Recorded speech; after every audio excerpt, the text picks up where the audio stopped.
بس فكان لازم اخلص القصه دي عشان انت عارف القصه مش هتنفع كده يعني. استنى مراتي بترن عليا. الو. الو استاذ محمد معايا؟ ايه ده انت فين؟ انت مين؟ مرات حضرتك اغمى عليها عندنا في المول. مرات انا؟ اغمى عليها فين؟ مول ايه؟ مول عبد الله حسين. عبد الله حسين مين؟ انت مين؟ انت فين عبد الله حسين ده؟ الفرع الاول يا فندم عندنا في سنورس في شارع عبد السلام عارف، الفرع الثاني عندنا في سنورس في شبكه الكهرباء، الفرع الثالث بقى في الشيخ سالم جنب المسجد المعلق. يا ابني هو انت هتعمل لي اعلان؟ فين المول ده؟ هي مكانها فين دلوقتي؟ مكاننا يا فندم في سنورس قدام شبكه الكهرباء. طب اقفل انا جاي لك. سلام سلام سلام. مراتي اغمى عليها دلوقتي في مول عبد الله حسين، يبقى اشوفها وجاي.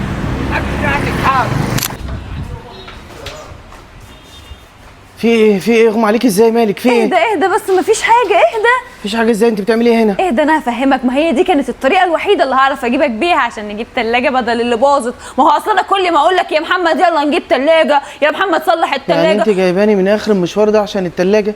مش الثلاجه دي اللي جبت حد يشوفها ومش داخل عليها الحوار على فكره ان شافها وبعد ما شافها قال مش هتتصلح وان احنا لازم نجيب ثلاجه؟ ده مش ظابط معايا خالص. بص انا اصلا لفيت في المكان قبل ما انت تيجي وبعدين لقيت ثلاجات حلوه قوي بس انا استقريت على ثلاجه. تعالى بقى اوريها لك. عامه انت اخرك معايا الثلاجه، وريني. بص بقى هي دي الثلاجه اللي انا قلت لك عليها. صدقني حلوه والله وجميله ما شاء الله. ده 4 باب يا عسل. دي ماركه ايه دي؟ هدير؟ حلوه هدير. هدير جميله. هدير ايه؟ اسمها هاير. وبعدين اصلا مش غاليه خالص ما تقلقش. دي بس ب 58000 جنيه. ايه؟ 58000؟ مقدم شقه ولا ايه؟ انا مش ظابط معايا الكلام ده. يلا بينا نمشي بعد اذنك. استنى بس يا فندم، احنا عندنا الثلاجه بتبدا من 9000 جنيه لحد 60000 جنيه. دي هتعمل 58000 جنيه وعليها مكنسه، ودي هتعمل 43000 جنيه وعليها مكنسه هديه. عندنا ثلاجه فريش 580 لتر ديجيتال عامله 30000 جنيه وعليها 30000 جميله. بص هقول لك على حاجه، جو ان انت متفرج على فيديوهات صلاح ابو المجد قبل ما نيجي اعمل فيها سيلز مان ده مش هينفع معايا عشان اخوك على الطوب الاحمر. فاحنا ان شاء الله باذن الله وقت تاني هنبقى اجي لك ونشوف الدنيا دي. استنى بس يا فندم. استنى بس هقول لك بس على حاجه. استنى بس هقول لك استنى بس ايه. عندي ثلاجه بيكو 430 لتر انفرتر ب 22500 جنيه. 22؟ لا خلاص كتير على 22. استنى يا فندم، خلاص انا مش الشاف ده كمان هديه. في الشاف؟ اشتريت. البوتاجازات. مالها البوتاجازات؟ استنى بس يا حبيبي، ده مش عشاني، ده عشانك انت دلوقتي راجل، دلوقتي همك على كرشك، وراجل ما بتاكلش الصنف ده، انت بتاكل الصنف واثنين وثلاثه واربعه في الطاقه الواحده، واحط لك رز هنا وشعريه هنا عشان ما بتاكلش الرز لوحده، لازم رز بشعريه فاصوليا ولوبيا مع ان الاثنين بعين سودا. انت جيتي لي يعني من مدخل معدتي؟ ماشي. بكام البوتاجازات عندكم؟ عندنا البوتاجاز بيبدا من 3500 جنيه لحد 25000 جنيه. عندنا ده كرياز سمارت ب2 مروحه 60 في 90 امان كامل.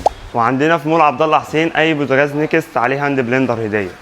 وعندنا طقم البيلت ان النهارده ضمان بيتك شفاط ومسطح وفرن عامل 30000 جنيه بدل 35000 جنيه. لا الحمد لله احنا عندنا الشفاطات وكله تمام. انت قلت لي بيبدا من كام بقى لكام؟ 3500 جنيه. انا اشتريت ابو 3500 جنيه. شكرا جزيلا كده. خلاص يا ست الكل كده تمام. جبنا البوتاجاز وجبنا الثلاجه، نمشي بقى. شكرا جزيلا. يلا تمام. شوف لي حسابهم كام بعد اذنك كده كلهم. لسه هنطلع فوق، عايز احقق تارجت. انا اسف في تنوع كبير فوق في يحسب في علي بقى. سيبك. لا سيبني اوعى. طبعا دلوقتي انت عينك على القسم ده وعماله تفكري يا ترى هتقنعيني ازاي. عنك انت بقى انا هقول لك. هتقولي لي يا حبيبي نجيب الهاند بلندر ده عشان اعمل لك فيه الصلصه واضرب لك فيه الطماطم عشان انت بتحب المكرونه ام صلصه.